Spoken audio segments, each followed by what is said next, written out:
What if the history we trust is only the surface layer of a much older, unfinished story?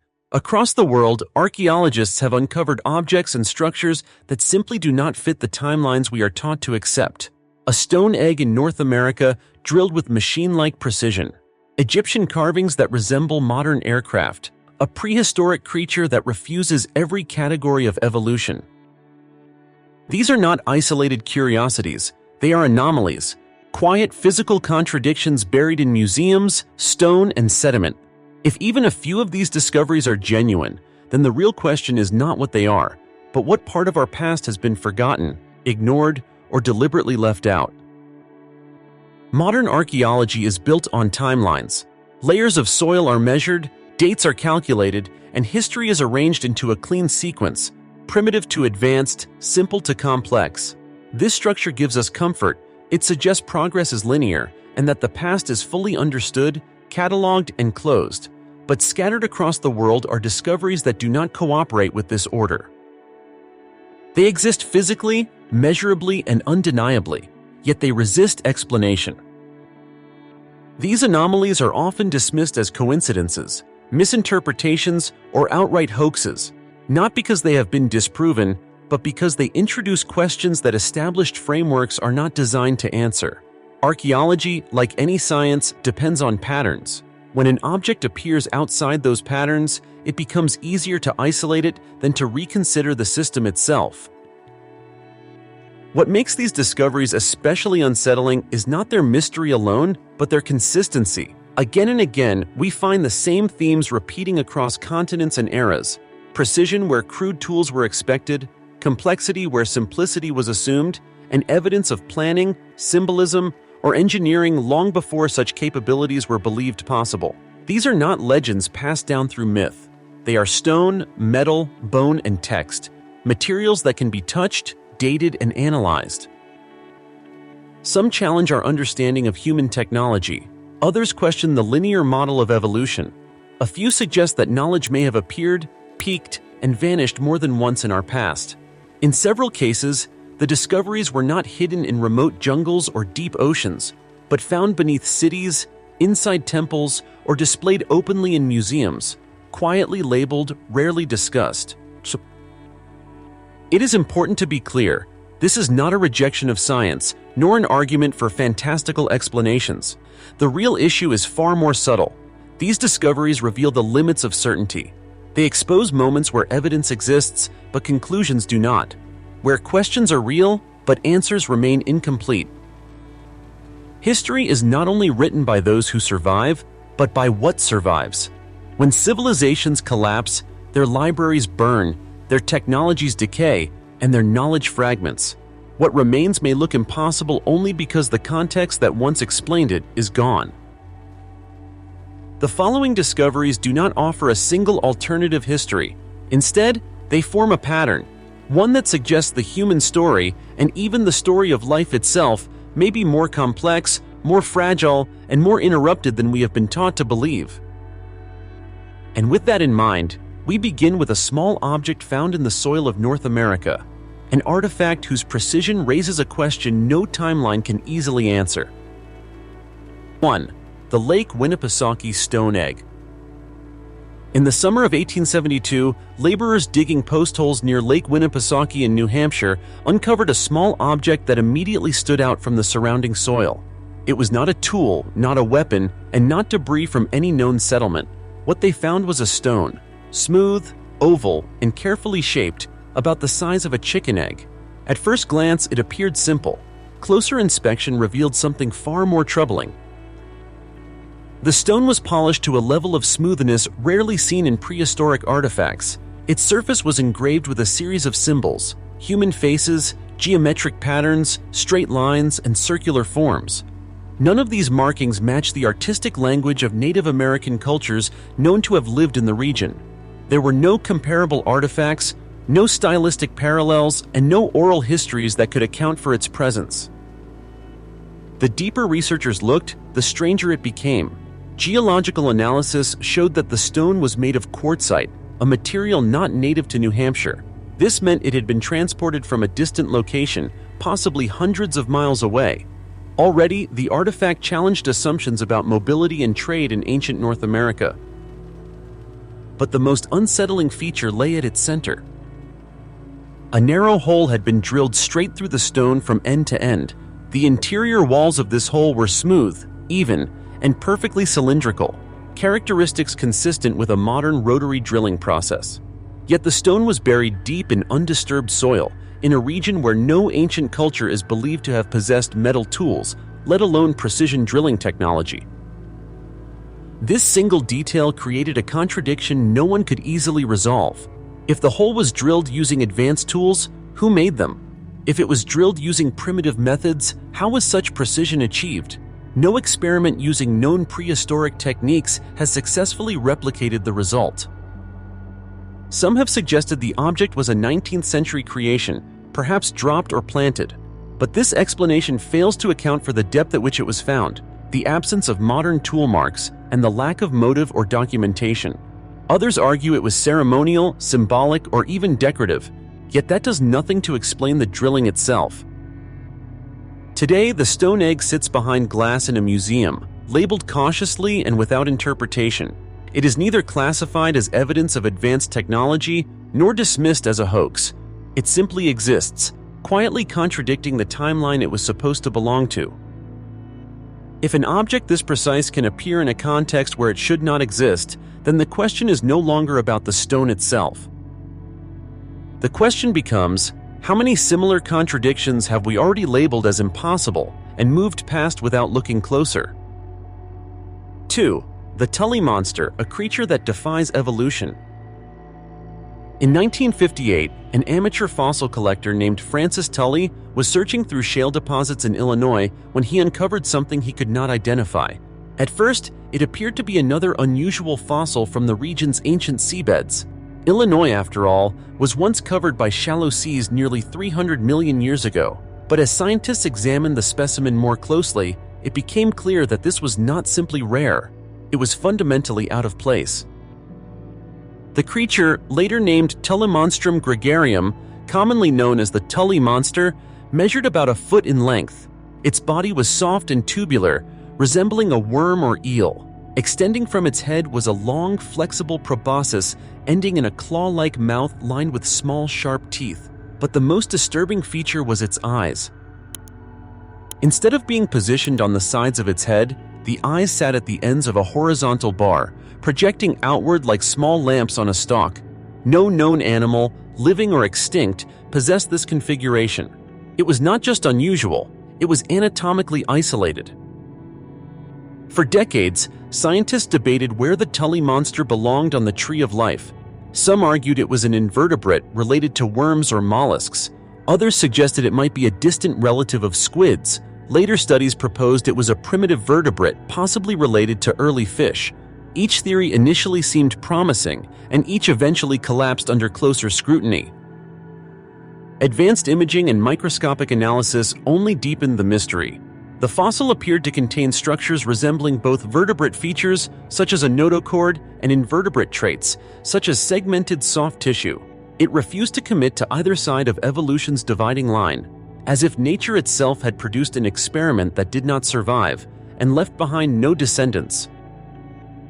What makes the Tully monster especially unsettling is not just that it is strange, but that it is common. Thousands of specimens have been found in the same region.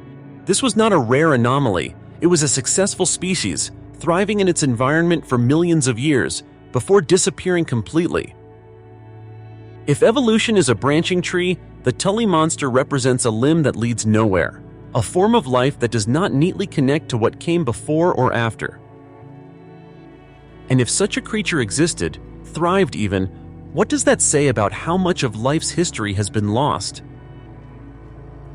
Perhaps the story of evolution is not a clean progression, but a record of countless experiments, most of which ended in silence. 3. The Abydos carvings, machines in the stone of ancient Egypt. Deep within the Temple of Seti, in Abydos, one of the most sacred sites in ancient Egypt, there is a section of stone that has unsettled researchers for decades. At first glance, it appears no different from countless other hieroglyphic panels. Royal names, religious symbols, prayers meant to endure beyond death. But when the light strikes these carvings at the right angle, something unexpected emerges. Etched into the stone are shapes that look disturbingly familiar to the modern eye. One resembles a helicopter, complete with a central body and rotor-like structure. Nearby are forms that appear similar to a jet aircraft, and others that evoke the outline of a submarine or armored vehicle.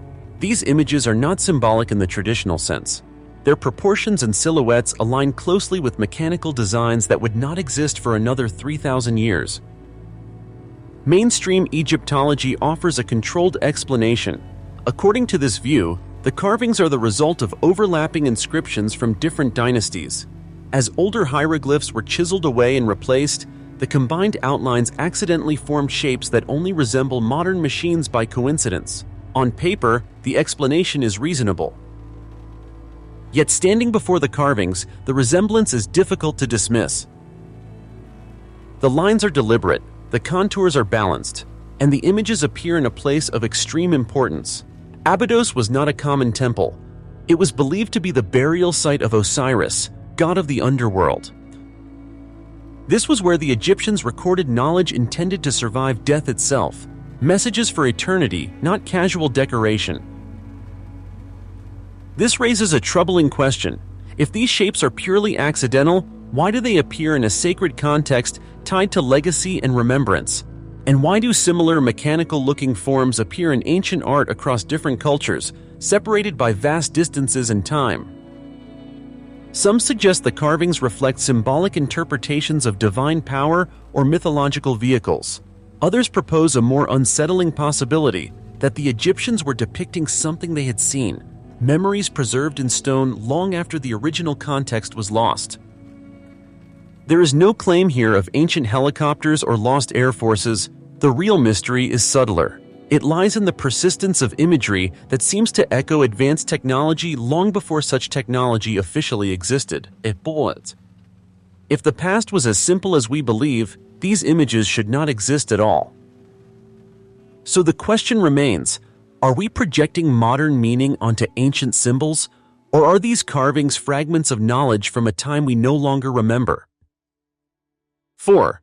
The Oera Linda Book and the Lost Civilization of Atland. In 1867, a man from the Netherlands claimed to have inherited a fragile, crumbling manuscript that would soon divide historians, linguists, and scholars across Europe. Written in an unfamiliar yet strangely recognizable script, the document became known as the Oera Linda Book. What it described was not a regional myth or a family chronicle, but an entire forgotten chapter of human history. According to the manuscript, thousands of years before recorded European civilization, there existed a maritime society called Atland. This culture was said to be highly organized, governed by laws of reason, and led by priestesses rather than kings. Its people navigated vast seas, built coastal settlements, and preserved knowledge through strict moral codes. Then, in a single catastrophic night, Atland was destroyed by a massive flood. The parallel to the Atlantis legend was impossible to ignore. What made the Oera Linda book especially controversial was its timeline. It did not merely add detail to known history, it rewrote it. The manuscript claimed that the Frisian people were descendants of Atland's survivors, and that many European, Norse, Greek, and even Egyptian myths originated from this lost civilization. Gods, symbols, and laws were said to be distorted memories of Atland's teachings, passed down and reshaped over millennia. The academic response was immediate and explosive. Some scholars hailed the book as a revolutionary discovery, a direct record of humanity's forgotten origins. Others condemned it as an elaborate hoax, possibly created to promote nationalism or religious ideology. Within decades, the book was officially dismissed as a forgery. And yet, the mystery did not end there. Despite extensive study, no one has conclusively identified who wrote the manuscript, when it was written, or how its language fits so precisely within ancient Indo-European structures. The linguistic patterns are complex, internally consistent, and difficult to fake without deep knowledge, unavailable to most 19th century authors. No definitive source text has ever been found, and no confession has ever surfaced. This leaves the Oera Linda book in a strange position. rejected yet unresolved, dismissed yet never fully explained. If it is a hoax, it is one of the most sophisticated historical fabrications ever created. And if it is not, then it suggests that Europe's past may extend far deeper than accepted timelines allow. So the question is not whether the book is comfortable to believe. The question is why certain histories are easier to erase than others, and what happens when fragments of a lost story refuse to disappear. 5. The ancient structures beneath London. Beneath the modern streets of London, under layers of asphalt, concrete, and centuries of construction, lies a mystery few people are aware of. It was first encountered in the late 1940s during post-war reconstruction, when workers expanding underground infrastructure broke through an unexpected opening deep below the city's surface. What they found was not a sewer, nor a forgotten Victorian tunnel. It was stone. Carved chambers and passageways emerged from the chalk bedrock, shaped with intention and arranged with an unsettling sense of order. The rooms were not random voids. They followed a clear layout, with corridors aligned almost perfectly to magnetic north. Soot marks on the walls suggested the long-term use of firelight, and tool marks hinted at deliberate excavation rather than natural erosion. At first, archaeologists assumed the structures were Roman or medieval, perhaps an abandoned quarry or an early utility system. But as investigations continued, this explanation began to collapse. The tools associated with the site did not match known Roman methods, and the layout lacked the practical logic of later industrial projects. The most disturbing detail emerged from dating analysis. Samples taken from sediment layers and surface deposits suggested that parts of the structure could predate the Roman occupation of Britain, possibly by thousands of years. Some estimates place the earliest construction far earlier than the accepted founding of London itself. This created a direct contradiction. According to conventional history, London did not exist in any form until long after the last ice age. Yet here was evidence of organized, large-scale human activity beneath one of the most documented cities in the world. Some passages appeared to extend even deeper, sealed by water and centuries of collapse. Their full extent remains unknown. No historical records describe their construction. No legends clearly reference their purpose. They exist without context, buried under a city that unknowingly grew on top of them.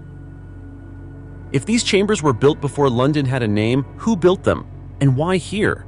Were they shelters, ritual spaces, or something else entirely? And if they were not unique, how many other modern cities stand on forgotten foundations? History often focuses on what rises above ground, but sometimes the most uncomfortable evidence lies below, hidden not because it was meant to be secret, but because time simply moved on. And if London rests on structures older than its own story, what does that say about how many layers of civilization we have already lost? 6. The Baigong metal pipes and impossible infrastructure. On the edge of the Qaidam Basin in northwestern China, near Mount Baigong, lies a site that has quietly unsettled researchers for decades. Embedded in the mountain's rock face and extending toward a nearby saltwater lake is a network of metal pipes, some thick, some thin, some disappearing deep into the earth. At first glance, they resemble the remnants of an industrial system. The problem is their context. There is no record of any civilization in this region possessing the technology to create such structures. The pipes are composed primarily of iron, with traces of silicon, calcium, and other elements. Some are heavily oxidized, while others remain remarkably intact. A number of samples have been tested, with results suggesting extreme age. Estimates that, while debated, have reached into the tens of thousands of years. Even conservative interpretations place them far outside any known industrial activity in the area. What makes the Baigong pipes especially puzzling is their apparent function. Many of them run from the mountain down toward a saltwater lake, as if designed to transport liquid. Others are sealed into the rock at angles that suggest intentional placement, not random geological formation. Natural explanations, such as mineral deposits forming pipe-like shapes, have been proposed, but they struggle to explain the regularity, distribution, and metallic composition of the structures.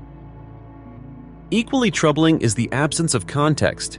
There are no nearby ruins of settlements, no tools, no inscriptions, no historical accounts.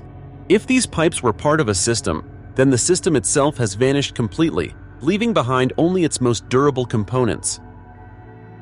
Chinese authorities have at times suggested that the structures may be natural, while others have cautiously acknowledged that their origin remains unclear.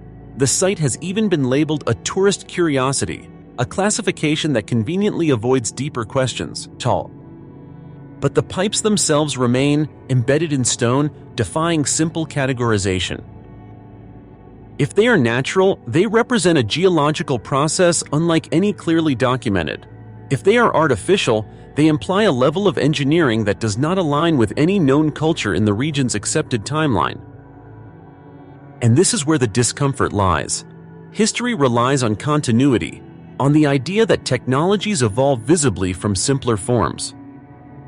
The Baigong pipes suggest something different, that infrastructure can exist without a surviving civilization, without a recorded beginning, and without an understood end.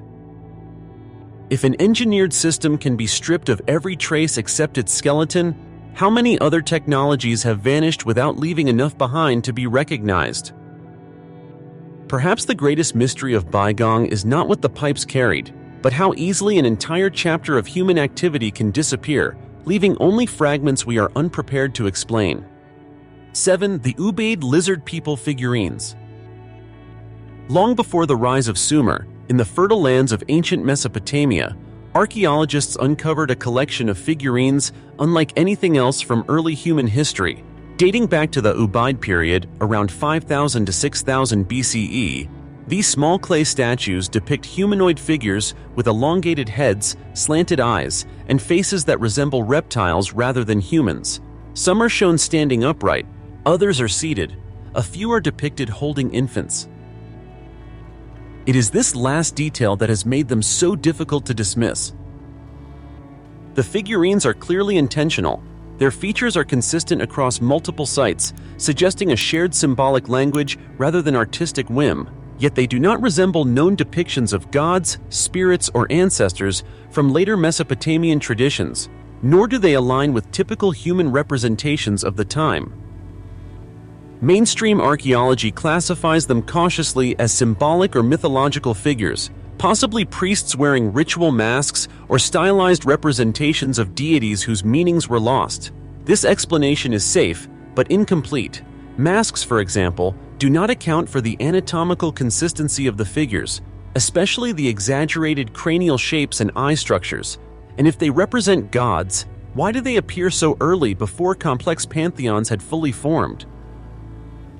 The figurines raise a deeper question about early human symbolism. Ancient cultures often depicted what they feared, revered, or remembered. When animals were worshipped, they were shown with power and clarity. When ancestors were honored, they were depicted as human. The Ubaid figures fall into neither category comfortably. Some researchers argue that the statues represent hybrid beings, part human, part something else, encoded through symbolism we no longer understand.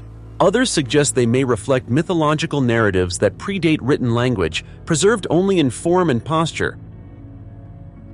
What cannot be ignored is their timing. These figurines appear at the very beginning of settled life in the region, when agriculture, permanent dwellings, and early social hierarchy were just emerging. This was a formative moment when belief systems were being established, not inherited. If these figures are symbolic, then they symbolize something foundational. And if they are not meant to be taken literally, then the ideas behind them were important enough to be repeated across generations. The real mystery is not whether these figures depict non-human beings.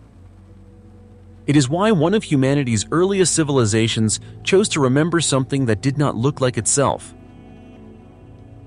And if early humans encoded their most important ideas in symbols, what happens when we lose the key needed to read them? 8.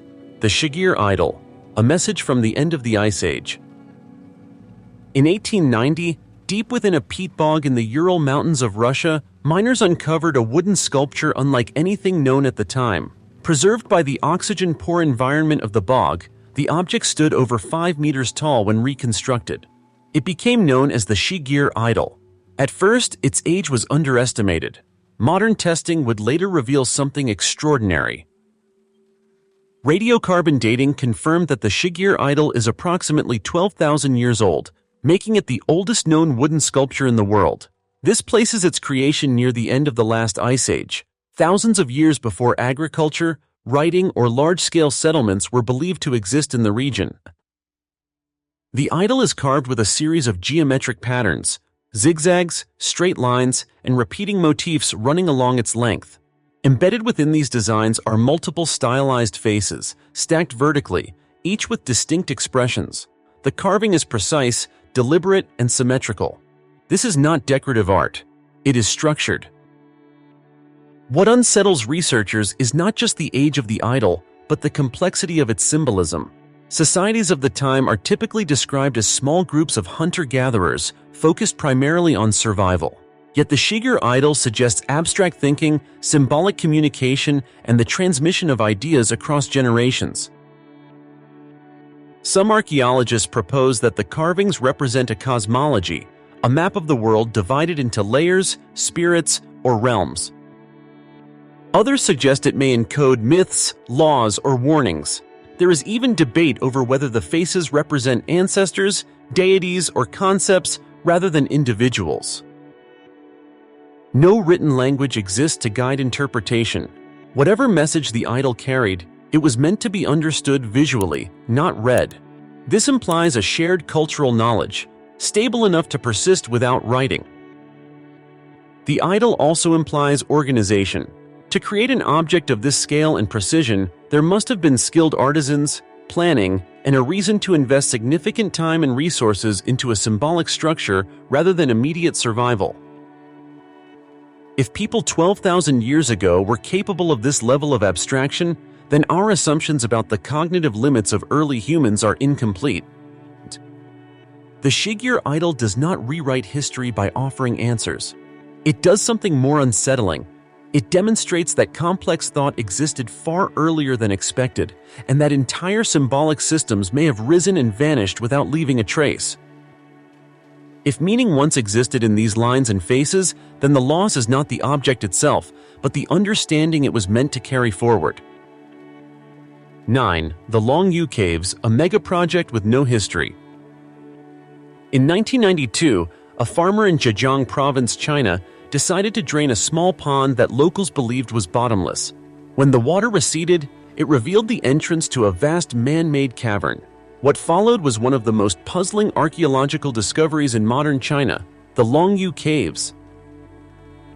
As exploration continued, researchers uncovered 24 enormous underground chambers, each carved entirely from solid rock. The caves are massive, some reaching 30 meters in height, and structurally precise. Their walls, ceilings, and pillars are covered with parallel chisel marks, evenly spaced and perfectly aligned, suggesting a coordinated and systematic excavation process. What makes the Longyu Caves extraordinary is not only their scale, but their uniformity. Each cave follows a similar architectural logic, yet none are connected to one another. The volume of stone removed is estimated in the millions of cubic meters, implying years, perhaps decades, of sustained labor. And yet, there is no historical record of their construction. China possesses one of the most continuous and detailed historical traditions on Earth. Dynasties recorded floods, wars, harvests, and building projects with remarkable consistency. And still, there is no mention of the Longyu Caves, no inscriptions, no tools left behind, no indication of their purpose. The caves were not quarries. The removed stone has never been located. They were not tombs. No burials were found. They were not dwellings. There is no evidence of long-term habitation. Even their function remains speculative. Some propose they were ceremonial spaces. Others suggest they were storage chambers, military shelters, or remnants of a forgotten state project. But every explanation encounters the same obstacle: scale. The effort required to carve these chambers exceeds what would be expected for any of these uses, especially without leaving a trace in written history. Dating the caves has proven equally difficult. Without organic material, precise timelines are elusive. Estimates vary widely, but even conservative assumptions place them well outside the narrative of known local construction. The Longyou Caves represent something archaeology struggles with: evidence of extreme human effort without cultural context. If a civilization was capable of organizing labor on this scale, it should have left behind more than empty stone. Unless, of course, what we are seeing is not the beginning of a story, but its final, silent remains. And if entire megaprojects can vanish from memory, what else has been erased simply because nothing survived to explain it? 10. The granite boxes of the Serapeum at Saqqara. Beneath the sands of Saqqara, near the step pyramid of Djoser, lies an underground complex that has challenged assumptions about ancient engineering for over a century. Known as the Serapeum, this vast network of tunnels houses a series of enormous stone boxes carved from solid granite. Each one weighs between 70 and 100 tons. Their purpose, according to traditional interpretation, was to hold the sacred Apis bulls of ancient Egypt. At first, this explanation seems sufficient, but the details tell a different story. The granite boxes are not roughly shaped containers. They are precision objects. Their interior walls are flat to an extreme degree, their corners meet at near-perfect right angles, and the surfaces show a level of polish that rivals modern machine work. Granite, one of the hardest stones available, is notoriously difficult to shape even with contemporary tools. Yet these boxes were carved over 3,000 years ago. Even more puzzling is their location. Each massive box was transported deep underground through narrow tunnels with limited clearance. The logistics alone are staggering. Moving, positioning, and sealing objects of this size would require advanced planning, coordinated labor, and technical control far beyond what is usually attributed to the period. Tool marks raise further questions. The precision suggests methods more consistent with saws, drills, or grinding techniques capable of maintaining uniform pressure and alignment, tools that do not appear in the archaeological record of ancient Egypt. Some argue that the Egyptians achieved this through patience and simple tools over long periods of time, but this explanation begins to strain when confronted with the consistency across all the boxes. Precision on this scale is not accidental, and repetition implies a controlled process, not improvisation. There is also the question of intent. If the boxes were symbolic or ritual, why invest such extreme accuracy where it would never be seen? If they were functional, what function required tolerances so exact that even small errors were eliminated? The Serapeum does not announce itself loudly. It does not depict machines or strange beings. Instead, it presents something quieter and perhaps more unsettling: undeniable evidence of technical capability that exceeds our expectations. If ancient Egypt was capable of this level of precision, then our understanding of its technological limits is incomplete. And if such knowledge existed, the question is not why it disappeared, but how much of it vanished without leaving instructions behind. History is not wrong, only incomplete. Each of these discoveries stands alone, separated by geography, culture, and time. A stone egg in North America, an unclassifiable creature in ancient seas, mechanical shapes carved into Egyptian temples, lost texts, buried cities, unexplained infrastructure, symbolic figures, forgotten megaprojects, and engineering precision that should not exist, at least not according to the timelines we trust. Taken individually, they are labeled anomalies. Together, they form a pattern. That pattern suggests history is not a smooth ascent from ignorance to knowledge, but a fragile sequence of rises and collapses. Knowledge can emerge, reach extraordinary heights, and then disappear, erased by catastrophe, neglect, or the simple passing of time. What survives is not the full story, but fragments. This does not mean the past was populated by myths or fantasies. It means our framework for understanding the past is limited by what remains. When context is lost, even real achievements begin to look impossible. Archaeology is not failing when it encounters these mysteries. It is doing exactly what it should, revealing the edges of what we know. The danger lies not in unanswered questions, but in the refusal to ask them. Because if we assume our ancestors were incapable, we stop looking for what they might have achieved. And one day, if our own civilization collapses, future generations may stand over our ruins with the same confusion. wondering how so much knowledge could vanish, leaving behind only silent stone and unanswered questions. History does not warn us with words, it warns us with what it leaves behind.